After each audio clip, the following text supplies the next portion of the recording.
আসসালামু আলাইকুম ওয়া রাহমাতুল্লাহি ওয়া বারাকাতুহু।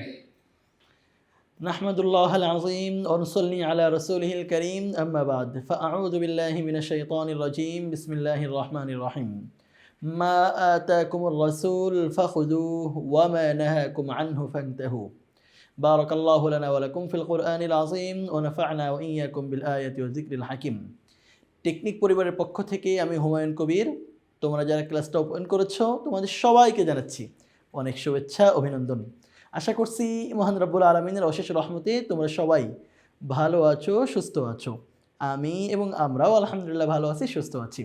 আমরা নবম ও দশম শ্রেণীর ইসলাম শিক্ষা বইয়ের দ্বিতীয় অধ্যায়ের একটা পাঠ, শরীয়তের দ্বিতীয় উৎস সুন্নাহ, এখান থেকে কথা বলবো তোমাদের সাথে ইনশাআল্লাহ। সুন্নাহ এর অন্তর্গত যেই সমস্ত বহু নির্বাচনী প্রশ্নগুলো বিভিন্ন পরীক্ষায় আসছে, তোমাদের জন্য গুরুত্বপূর্ণ, পরীক্ষার প্রস্তুতিও তোমাদের জন্য ক্ষেত্রেও লাভবান হওয়া তোমরা এবং তোমাদের জ্ঞানকেও শান্বিত করবে, এমন অনেকগুলো বহু নির্বাচনী প্রশ্ন নিয়ে আমাদের আজকের ক্লাসের আয়োজন।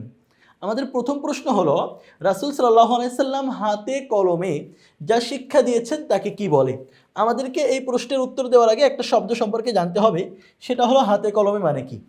রাসূল সাল্লাল্লাহু আলাইহি ওয়াসাল্লাম কি কাউকে হাতে কলম ধরে এইভাবে লেখা শিক্ষা দিয়েছেন এমন কিছু না।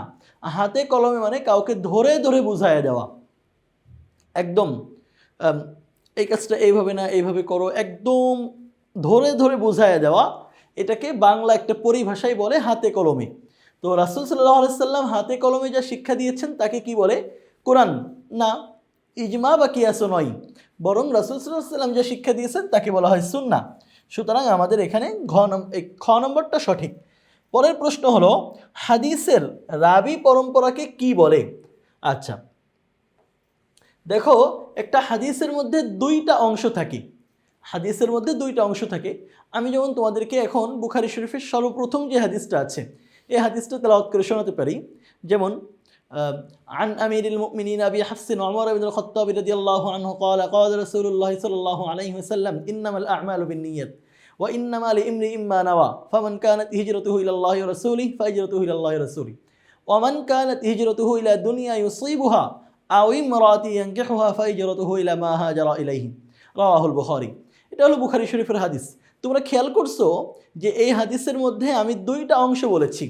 একটা হলো হাদিসের শুরুতে একটু নামের কিছু কথা আছে, কয়েকটা নাম আছে। আমি যদিও মাত্র দুইটা নাম বলেছি।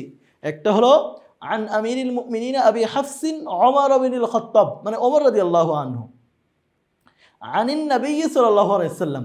তো হাদিসের শুরুতে এই যে এক বা একাধিক যে নাম থাকে, এইটা হাদিসের একটা অংশ। হাদিসের আরেকটা অংশ হলো হাদিসের মূল বক্তব্য, ইন্নামাল আ'মালু বিন্নিয়াত ওয়া ইন্নামা লিইমরিইম মা নাওয়া, অথবা সল্লু কামা রাআইতুমুনি উসাল্লি, অথবা কাফা বিল মাররি কাযিবান আন ইউহাদ্দিসা বিকুল্লি মা সামিআ। এই যে হাদিসের মূল বক্তব্য, হাদিসের এই মূল বক্তব্যকে বলা হয় মতন, মূল টেক্সট যেটা, এটা হলো মতন। আর হাদিসের শুরুতে নামের যে অংশটা থাকে এটাকে বলা হয় সনদ। প্রশ্ন ছিল হাদিসের রাবি পরম্পরাকে কি বলে? হাদিসের রাবি পরম্পরাকে সনদ বলে। এখন এখানে আরো একটা ব্যাপার চলে আসে, না বললে আরো অস্পষ্ট হয়ে যাবে। রাবি কাকে বলে? হাদিস যারা বর্ণনা করে তাদেরকে রাবি বলা হয়।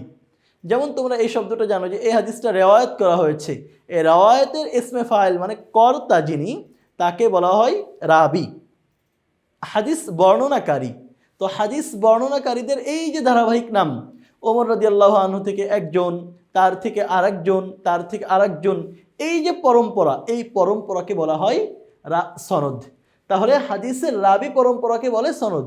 এখানে আরেকটা ব্যাপার স্পষ্ট করে দিই, সেটা হলো মতন কাকে বলে? হাদিসের মূল টেক্সট। ও হ্যাঁ, এটা তো বলেই ফেলেছি। তাহলে আমরা এখান থেকে কয়েকটা জিনিস শিখলাম। একটা হলো রাবি কাকে বলে, যারা হাদিস বর্ণনা করেন, হাদিস রেওয়ায়াত করেন, তাদেরকে বলা হয় রাবি। আচ্ছা, সনদ কাকে বলে এটাও আমরা এখান থেকে শিখলাম। মতন কাকে বলে এটাও আমরা এখান থেকে শিখলাম। আচ্ছা, এখানে আরো দুইটা শব্দ আছে, এই দুইটা শব্দ তোমাদেরকে শিখাই দিই, সামনে আসবে, আমি একবারে বলে দিই। সেটা হলো হাদিসের তিনটা প্রকার আছে। হাদিস অনেকভাবেই বিভক্ত করা হয়। এখানে আমি এখন যেটা বলতে চাচ্ছি, সেখানে হাদিসের তিনটা প্রকার আছে। একটা হলো কওলি, একটা ফি'লি, আর একটা তাকরিরি। কওলি, ফি'লি আর তাকরিরি। কওলি মানে হলো রাসূলুল্লাহ সাল্লাল্লাহু আলাইহি সাল্লাম যেই কাজটা যেভাবে করে মানে বলেছেন যেই কথাটা, এটা হলো কওলি। যেমন বুখারী শরীফের সর্বপ্রথম হাদিসটা আমি তোমাদেরকে যেটা পড়ে শোনালাম, ইন্নামাল আ'মালু বিন্নিয়াত ওয়া ইন্নামা লিইমরিইম মা নাওয়া, এই হাদিসটা হলো কওলি। ফিআলি কি?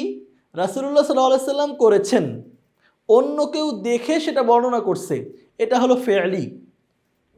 যেমন রাসূল সাল্লাল্লাহু আলাইহি সাল্লামকে আমি এইভাবে নামাজ পড়তে দেখেছি, কোনো একজন সাহাবীর বর্ণনা, অথবা রাসূল সাল্লাল্লাহু আলাইহি সাল্লামকে আমি এইভাবে উজু করতে দেখেছি, রাসূল সাল্লাল্লাহু আলাইহি সাল্লামকে আমি এইভাবে হাঁটতে দেখেছি। তো রাসূলের কোনো কাজকে অন্য কেউ বর্ণনা করছে, সেটা হলো ফিআলি। আর তাকরিরি কাকে বলে? রাসূলুল্লাহ সাল্লাল্লাহু আলাইহি সাল্লামের সামনে কেউ কোনো কাজ করেছেন, রাসূল দেখেছেন, শুনেছেন, কিন্তু এরপরে আর কোনো কথা বলেন নাই, মানে সম্মতি দিয়েছেন। যেমন মনে করো ক্লাসে অনেক সময় আহ, স্যার হয়তো একটা জিনিস লিখতে দিয়েছিলেন, একটা হোমওয়ার্ক, তো ওইটা করার পাশাপাশি আরেকজন আরেকটু বেশি করে করে নিয়ে আসছে, তো স্যার ওইটা দেখে কিছু বলেন নাই ভালো মন্দ, মানে উনি এখানে চুপচাপ আছেন, সম্মতি দিয়েছেন। তো এই প্রকার হাদিসকে রাসূল সাল্লাল্লাহু আলাইহি সাল্লামের সামনে কেউ একটা কোনো কাজ করেছেন, রাসূল সেটাকে সম্মতি দিয়েছেন, ভালোও বলেন নাই খারাপও বলেন নাই, এটাকে বলা হয় তাকরিরি। তাহলে এখান থেকে আমরা অনেকগুলো শব্দ শিখলাম, যেগুলো ইসতিলাহাতুল হাদিস, হাদিসের বিভিন্ন পরিভাষা, যে হাদিসের রাবি কাকে বলে, মতন কাকে বলে, সনদ কাকে বলে, কওলি কাকে বলে, ফি'লি কাকে বলে, তাকরির কাকে বলে। আমাদের এই প্রশ্ন, হাদিসের রাবি পরম্পরাকে কি বলে? হাদিসের রাবি পরম্পরাকে বলা হয় সনদ। মহানবী সাল্লাল্লাহু আলাইহি সাল্লাম এর কোনো কাজের বিবরণ যে হাদিসে স্থান পেয়েছে, সেই হাদিসকে কি বলা হয়? একটু আগে আমি স্পষ্ট করে দিয়েছি, এখানে বিস্তারিত কথাই যাব না, এটাকে ফি'লি বলা হয়। সনদ বা রাবি পরম্পরার দিক থেকে হাদিস কত প্রকার? সনদ বা রাবি পরম্পরার দিক থেকে হাদিস হলো 3 প্রকার, মারফু, মাকতু, মাওকুফ, এই 3 প্রকার। পরের প্রশ্ন হলো, যে হাদিসের সনদ তাবেঈ পর্যন্ত পৌঁছেছে তাকে কি বলে? এখানে আরও একটা ব্যাপার তোমাদেরকে স্পষ্ট করতে হবে, সাহাবী কাকে বলে, তাবেঈ কাকে বলে, তাবেঈ কাকে বলে, এই 3টা জিনিস তোমাদেরকে এখানে শেখাতে হবে। সাহাবী কাকে বলে? সাহাবীর সংজ্ঞা আমরা যারা জানি তারা হয়তো এমন জানি যে যিনি ঈমানের সাথে রাসূলুল্লাহ সাল্লাল্লাহু আলাইহি সাল্লামকে দেখেছেন এবং ঈমানের সাথে মৃত্যুবরণ করেছেন, তাকে সাহাবী বলে। এখন এই প্রশ্ন কেউ যদি আমাকে বলে বা আমার সামনে কেউ যদি এই সংজ্ঞা দেই, তাহলে আমি তাকে উল্টা প্রশ্ন করব। রাসূলুল্লাহ সাল্লাল্লাহু আলাইহি সাল্লামের একজন বিশিষ্ট সাহাবী, তার নাম হলো আব্দুল্লাহ ইবনে উম্মে মাকতুম, তার চোখে কোনো আলো ছিল না, তিনি অন্ধ ছিলেন, বিশিষ্ট সাহাবী ছিলেন, কেউ তাকে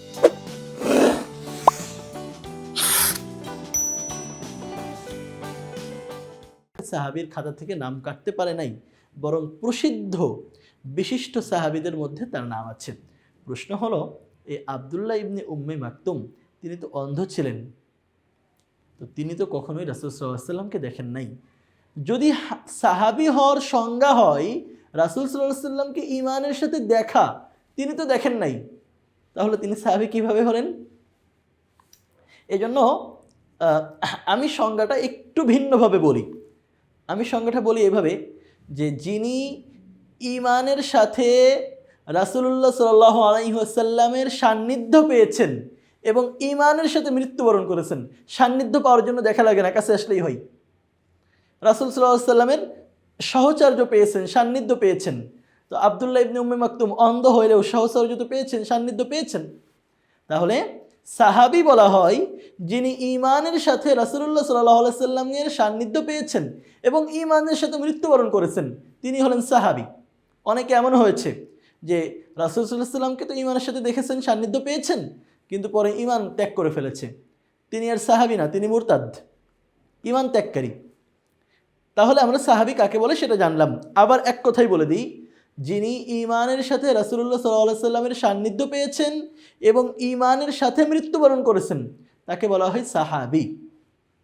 এখন তাবেঈ কাকে বলে? যিনি ঈমানের সাথে কোনো একজন সাহাবীর সান্নিধ্য পেয়েছেন এবং ঈমানের সাথে মৃত্যুবরণ করেছেন, তিনি তাবেঈ। তাবেঈ কাকে বলে?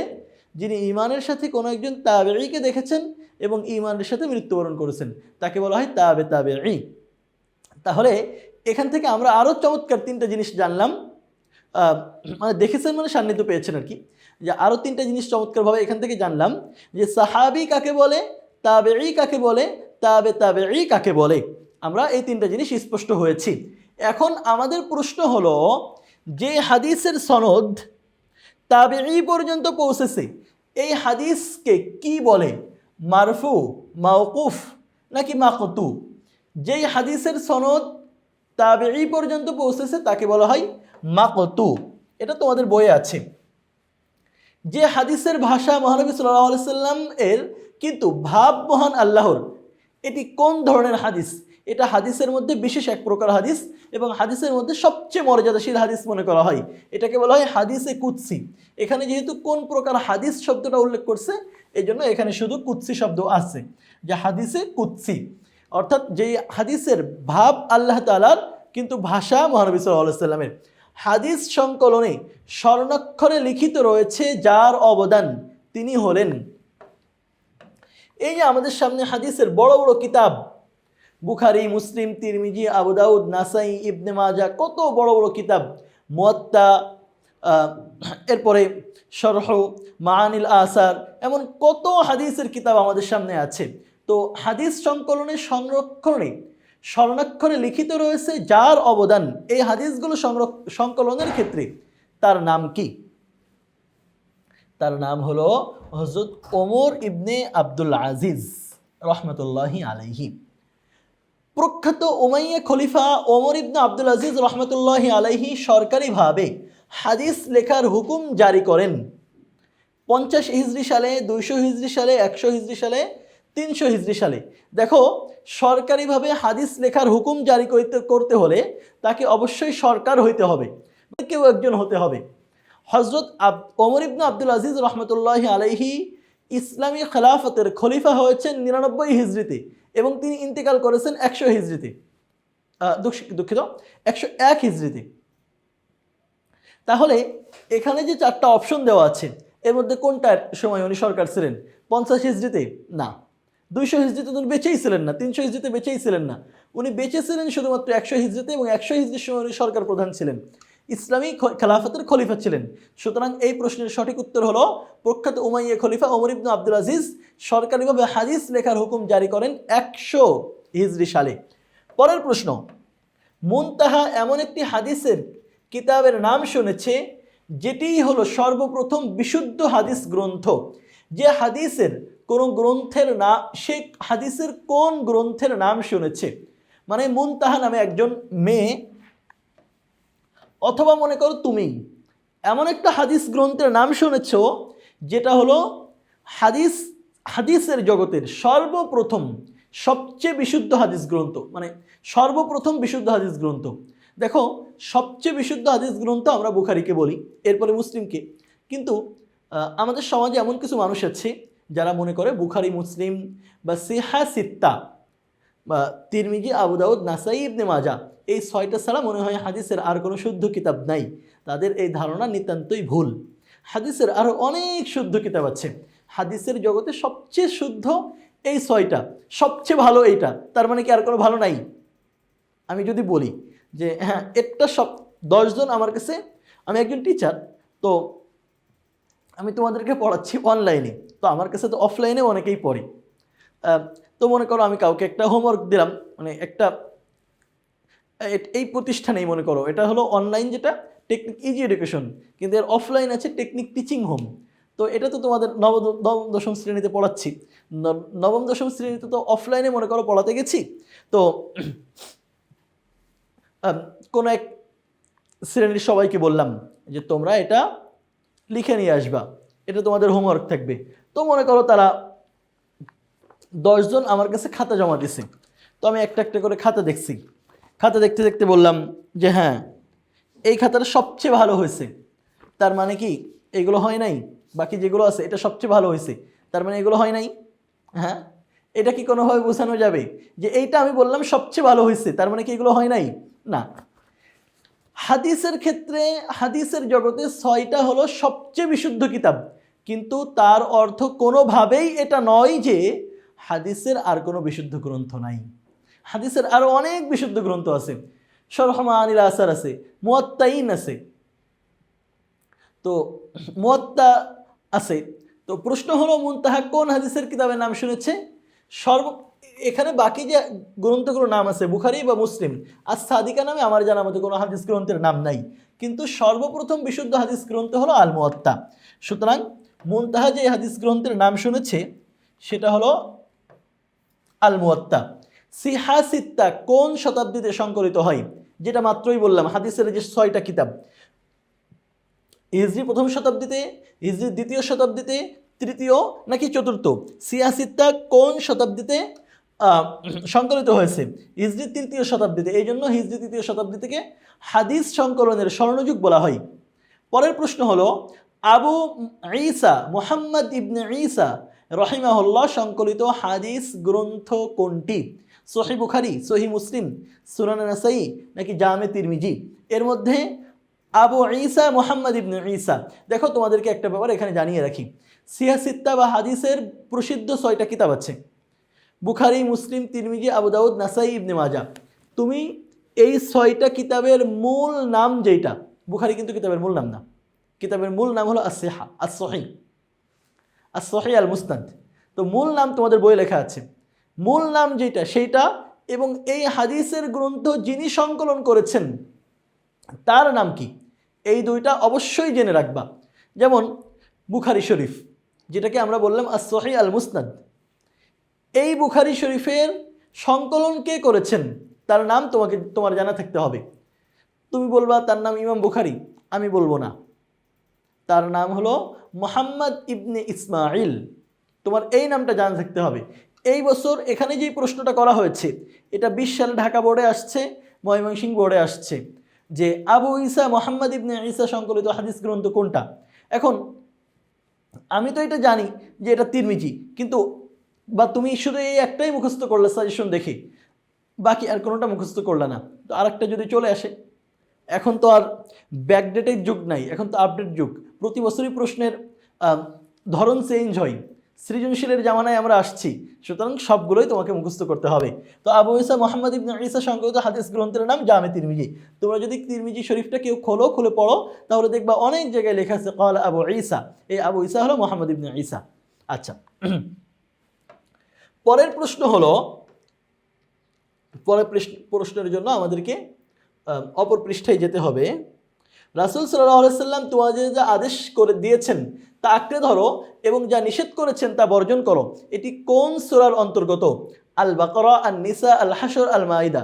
আমি আজকের ক্লাসের শুরুতে একটা আয়াত তেলাওয়াত করেছি, সেটা হলো এই আয়াত, মা আতাকুমুর রাসূলু ফাখুযু, রাসূল তোমাদেরকে যা দেন তা গ্রহণ করো, ওয়া মা নাহাকুম আনহু ফান্তাহু, এবং যা থেকে নিষেধ করেন তা বর্জন করো। এটা হলো সূরা হাশরের আয়াত, 28 নম্বর পারা 5 নম্বর পৃষ্ঠায় আয়াতটা আছে। রাসূলুল্লাহ সাল্লাল্লাহু আলাইহি সাল্লামের জীবদ্দশায় হাদিস লিখে রাখা নিষেধ ছিল, কারণ রাসূল সাল্লাল্লাহু আলাইহি সাল্লাম তার জীবদ্দশায় হাদিস লিখে রাখতে নিষেধ করেছিলেন। কিন্তু প্রশ্ন হলো কোন কারণে তিনি হাদিস লিখে রাখতে নিষেধ করেছিলেন?